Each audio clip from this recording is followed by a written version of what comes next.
instantâneos. Lacus normalmente ficava feliz quando saía para um trabalho em que acreditava, e proteger as pessoas era algo em que ela realmente acreditava, mas esse trabalho não lhe trazia a mesma confiança. Mesmo que ela estivesse protegendo as pessoas, ela sabia que Caspond estava trabalhando com os mortos-vivos. Evilei fez o que pôde para pedir informações, até mesmo conversando com Momon, e o que ela disse foi: estranho. Momon me disse que é verdade, remédios, e vários paladinos desonestos, estão matando outros humanos ao redor do Reino Sagrado do Norte. Gustave, seu ex-segundo, agora está no comando, e está tentando caçá-la com os paladinos restantes. Ele teve apenas sucessos limitados, já que Remédios permaneceu em movimento. Ele me disse que a rede de informações do Rei Feiticeiro revelou que o Reino Sagrado do Sul tem enviado suprimentos, e até mão de obra, para apoiar o esforço de erradicar a heresia. E quanto ao rei?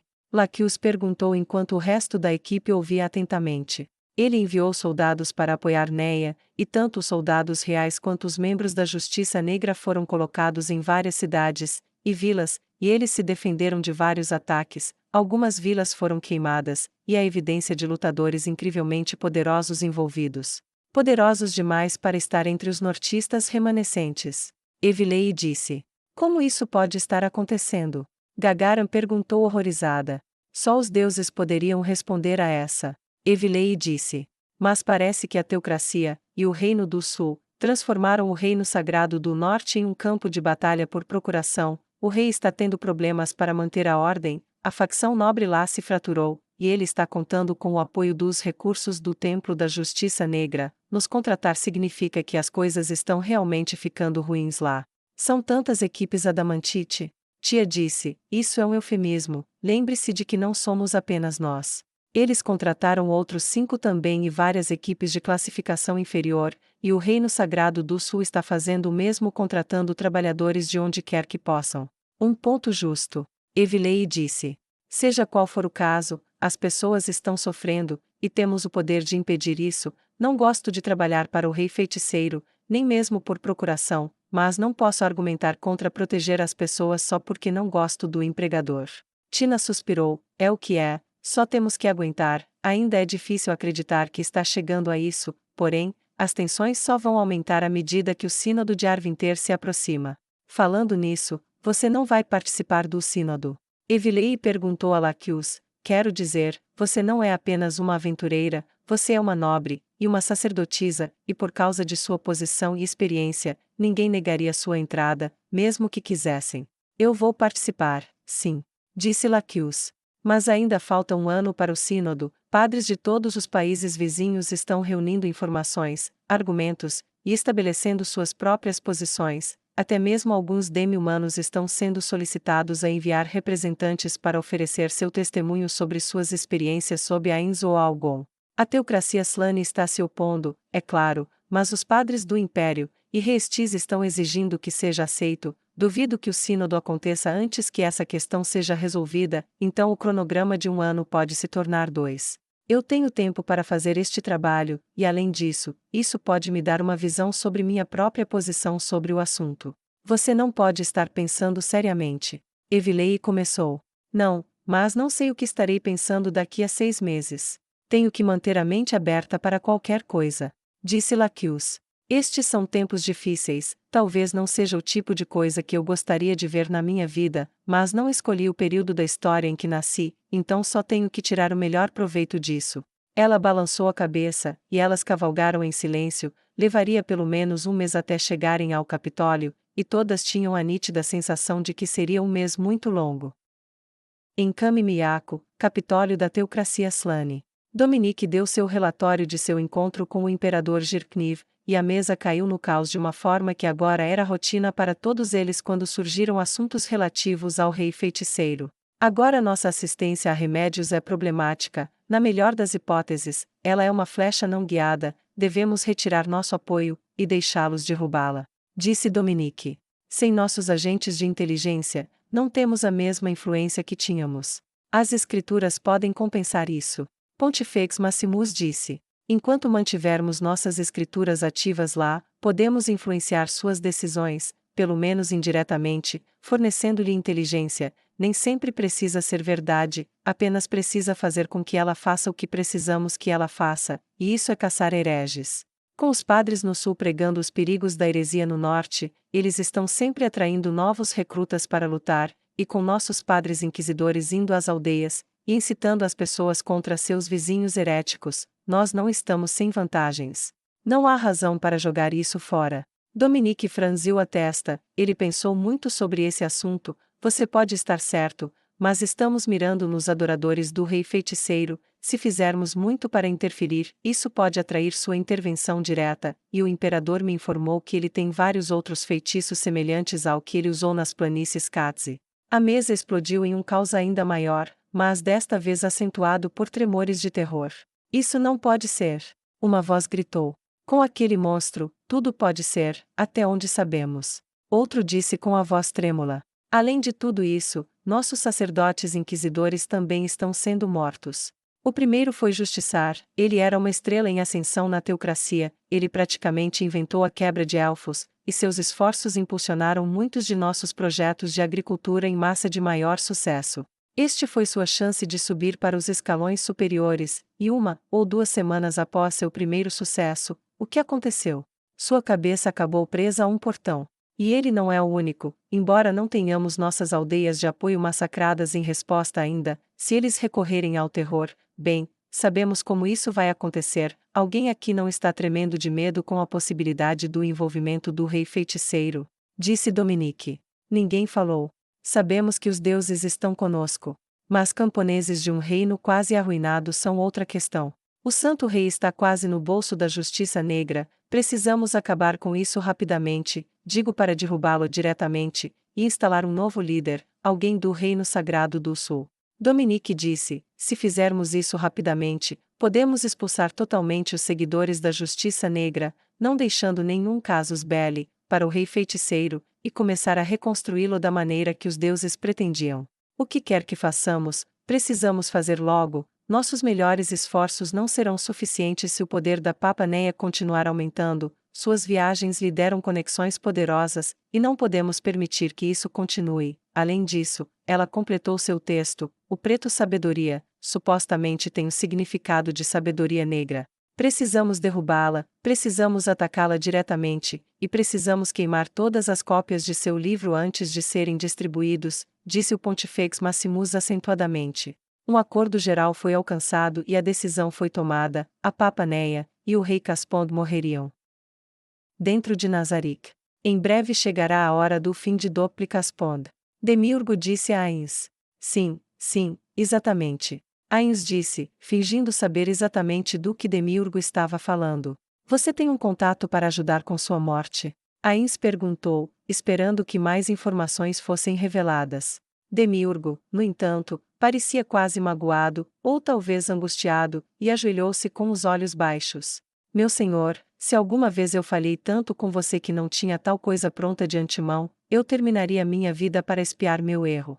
Calma, Demiurgo. Ains disse, colocando sua mão esquelética no ombro de Demiurgo, eu não sinto falta de confiança em você, você é o filho do meu querido amigo Hubert, como aquele que deve cuidar de você quando ele se for. Cabe a mim ser um pai em seu lugar, e um pai deve perguntar a seu filho sobre seus planos, não por falta de confiança em seu filho, mas para incentivá-lo a pensar, crescer, aprender, e garantir que seu filho conheça o sucesso ao invés do fracasso, melhor que eu pedir, e não precisar, do que precisar pedir, e não conseguir.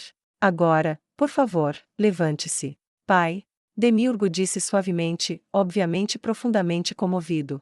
Nada para se preocupar, um conde corrupto está pronto para apoiar a teocracia, ele tem passado por várias facções por anos como uma mariposa dançando em torno de uma chama, mas em breve será hora de ele queimar no fogo que ele dançou. Como um benefício adicional, ele teve uma mão em alguns dos roubos anteriores que Ney ajudou a solucionar há algum tempo, ela nunca foi capaz de conectá-los a ele, mas não há dúvida real sobre sua culpa. Demiurgo disse com um sorriso. Você o quer para sua fazenda feliz, não é? Ains perguntou ironicamente. Eu quero. Ele é bastante gordo, então podemos fazer muitos pergaminhos com sua pele, e ele não é tão velho, então ele pode fazer pergaminhos para nós por muitos anos. Disse Demiurgo. Espere, os pergaminhos da sua fazenda feliz vêm de humanos? Ele perguntou a Demiurgo. Claro. Demiurgo disse, bem, os pergaminhos de nível baixo de qualquer maneira, os de nível superior vêm de criaturas mais poderosas. Ain sentiu seu desgosto crescer nele, apenas para ser suprimido por seu amortecedor emocional. Eu vejo. Ele disse, esse é um destino adequado para alguém que se dedicou a prejudicar Nazarick, mas se houver alguém que seja inocente de qualquer coisa errada contra nós, ou qualquer um que esteja na infância, apague suas memórias, coloque um nono selo de nível sobre essas memórias, e libere-as em algum lugar com moedas suficientes, em moeda estrangeira para recomeçar suas vidas. Quaisquer experimentos com seres vivos devem ser em animais estúpidos, criminosos ou inimigos de Nazarick. Como você diz, Sua Majestade. Demiurgo disse, verdadeiramente você é um senhor misericordioso. Ele então saiu para cumprir as instruções de Ains, quando Sebas se aproximou trazendo um documento. Meu senhor, Sebas disse, nós temos o rascunho final dos termos de aluguel de mortos-vivos dentro do reino sagrado. Neia Baraja fez um excelente trabalho detalhando como os templos para sua glória divina servirão como uma saída para seus trabalhadores mortos-vivos, e distribuindo a riqueza a você e seus seguidores, na forma de moedas, ou recursos como achar melhor. Com isso, veremos um retorno maciço dentro de alguns meses, e tudo o que será necessário são os mortos, e a supervisão de nossos seguidores humanos. Ains assentiu e fingiu ler rapidamente, virando uma página após a outra o mais rápido que pôde, deixando Sebas maravilhado com a capacidade de seu mestre de ler e entender o que é apresentado a ele, e então ele afixou seu selo no fundo do documento. De acordo, está feito, veja se começa imediatamente. Comece com os criminosos do Império Baharut, ofereça-se para comprar os mortos da população criminosa de Restize, eles não estão em posição de recusar moedas, e forneça algumas varinhas baratas de criar esqueleto para sacerdotes da Justiça Negra, para usarem criminosos lá. Isso deve nos dar milhares e milhares de trabalhadores mortos-vivos, para distribuir quase da noite para o dia. Ains disse com alívio, pois podia sentir os encargos fiscais do reino feiticeiro praticamente desaparecendo. Na vila dos Homens-Lagarto, Zariuzu observou enquanto os Homens-Sapo e Homens-Lagarto traçavam o caminho para a estrada entre suas aldeias. Era algo que ele nunca havia imaginado antes. Gerações de conflito foram apagadas com uma única vitória sob o comando de Cocytus, e agora Homem-Sapo e Homens-Lagarto martelavam estacas altas no pântano, trabalhando lado a lado, criando estradas entre todas as suas aldeias, levando de Nazarick a eles, e de todos eles ao Império. Com isso, Cocytus prometeu que ganhariam a habilidade de realizar comércio com os reinos humanos em uma maneira nunca antes imaginada. Uma vez que o caminho foi estabelecido, os Quagoas abririam um túnel, e escorariam o leito rochoso para criar um espaço seco alguns centímetros acima do pântano. Então os esqueletos, e outros trabalhadores mortos-vivos, se moveriam com rochas líquidas chamadas pavimento, e as colocariam sobre o monte de terra, para criar uma estrada fácil de se percorrer. E então os anões artesãos rúnicos viriam, e encantariam a estrada contra danos e inundações, e criariam, por insistência de Ains, pequenos túneis sob a estrada conectando as áreas do pântano, permitindo que a vida selvagem ainda atravessasse de uma área para outra. Foi o último de muitos grandes projetos que Zariuzu nunca havia imaginado, e teria considerado impossível se o tivesse feito. Agora não era apenas conhecido, era quase trivialmente fácil de empreender. No vilarejo Carne, Henriemot estava sentada à mesa de seu escritório, revisando o último documento comercial que havia sido enviado a ela por um comerciante de Restize, que queria abrir um escritório em sua cidade. Ela tocou a testa, e recostou-se na cadeira. Tudo estava tão diferente agora. Alguns anos atrás ela era uma garota analfabeta do vilarejo, agora ela era uma prefeita, general de um exército Goblin, esposa do maior alquimista do mundo conhecido. Ela sabia ler e escrever fluentemente, e aprenderá mais sobre comércio do que ela jamais imaginou. Sua vila, que ela insistia em continuar a chamar de vila, era agora uma cidade grande e crescente, cheia de demi-humanos, e humanos residentes e viajantes. As paredes eram ocupadas por elfos, anões, humanos, homens-lagarto, enquanto o solo era patrulhado por ogros, durante o dia, enquanto durante a noite quagoas e goblins guarneciam as paredes. Os anões estavam ocupados conduzindo experimentos em equipamentos rúnicos, e produção de cerveja, fazendo o melhor de ambos que alguém já havia usado. A cerveja da cidade de Carne, agora era comercializada tão longe quanto o reino dracônico, e era mencionada com tanto orgulho quanto equipamentos fabricados com runas. Equipamento e cerveja. Ela riu ao dizer isso, era como eles disseram que queriam ser conhecidos, e tornou-se um lema virtual para o distrito dos anões da cidade. Ela tinha orgulho de seu trabalho, mas parecia que ele nunca acabava, embora raramente a impedisse de cansar o marido ao máximo.